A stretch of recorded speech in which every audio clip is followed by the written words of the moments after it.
1954 is written in the pages of history. Korea, 3 years of fighting were over. A truce had been signed, and for many American boys, this was their final parade on Korean soil. They were homeward bound, and Miss Liberty welcomed them proudly as they returned. A war was behind them. Long weeks at sea were behind them. Ahead of them, the faces of loved ones and home. The long trail that began at Heartbreak Ridge ended at the foot of a gangplank. There was so much to say, and words were so inadequate, so useless.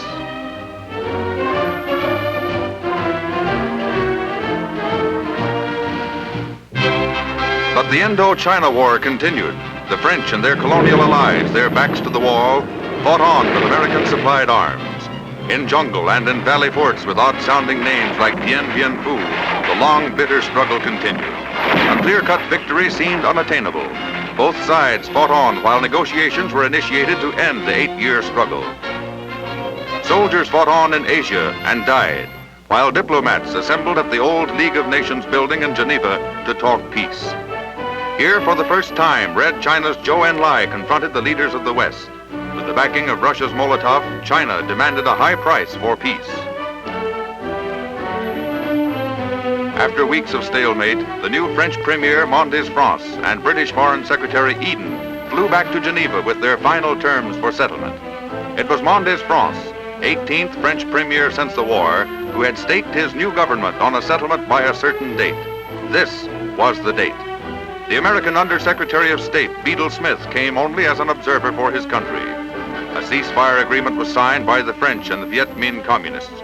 The armistice terms placed 12 million people under communist rule, but ended a critical situation that had drained France of 92,000 lives and $8 billion. For the first time in 18 years, the world was formally at peace. Washington, a scene of gunfire in the halls of Congress. Puerto Rican terrorists opened fire from the visitors' gallery. 5 congressmen were hit, one of them seriously injured. The nation was outraged by the attack.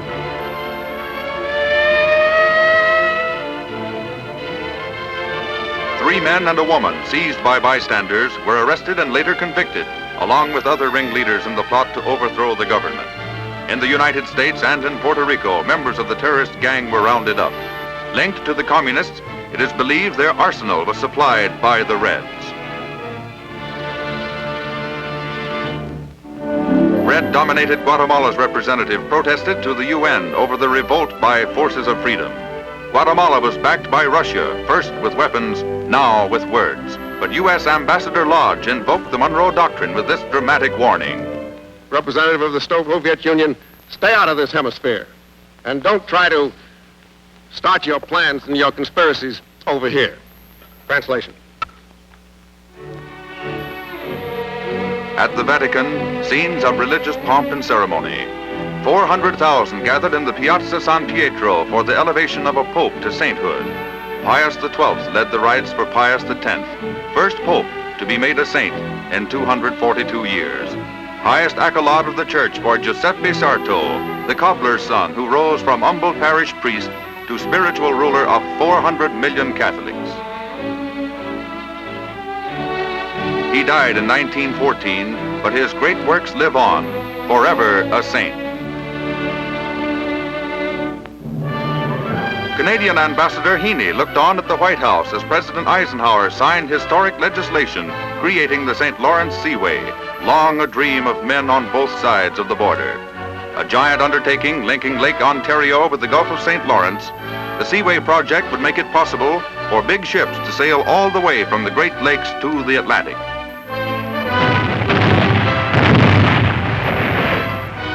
A 30-year dream became reality. Good neighbors. 1954 was a big year in sports. The mile of the century was run at Vancouver between John Landy of Australia, now leading, and Roger Bannister of England, both of whom had previously broken 4 minutes.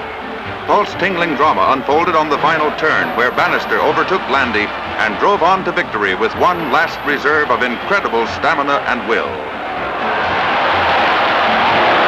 Both Both men broke 4 minutes. Sports history was made. 1954, a year of the hurricanes. With unintentional humor, weather experts gave them names of girls.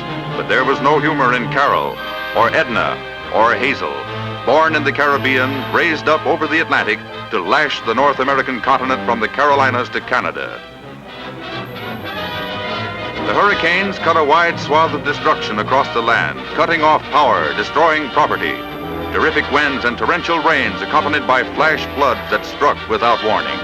Hundreds lost their lives and property damage soared into the hundreds of millions of dollars. Hurricanes, grim reminders of the untamed forces of nature around us.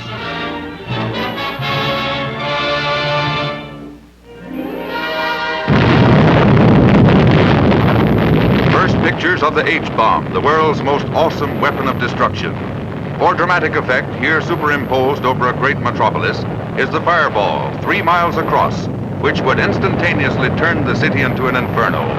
Science sees no limit to the potential power of H-bombs, which place an unthinkable destructive weapon in the hands of mankind. Man must harness its power for good. In freedom's arsenal, the Scorpion carried a deadly sting of rockets.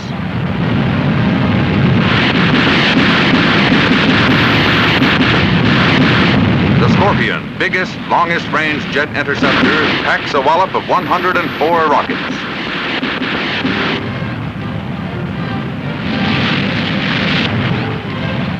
Mid-air refueling made it possible for our jet bombers to reach any target in the world. The B-36 Global Bomber, whose ability to carry the atom bomb anywhere on Earth has made it a great weapon for peace, shows its enormous destructive capacities. A Scorpion dives down through the exhaust trail created by the rockets it just fired.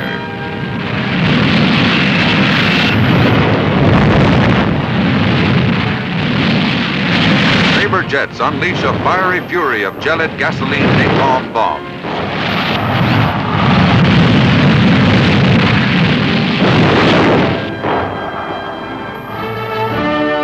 On the diplomatic front, an historic achievement at Paris, where Konrad Adenauer of Germany, John Foster Dulles of the U.S., and Pierre Mendès France signed the 14-nation pact.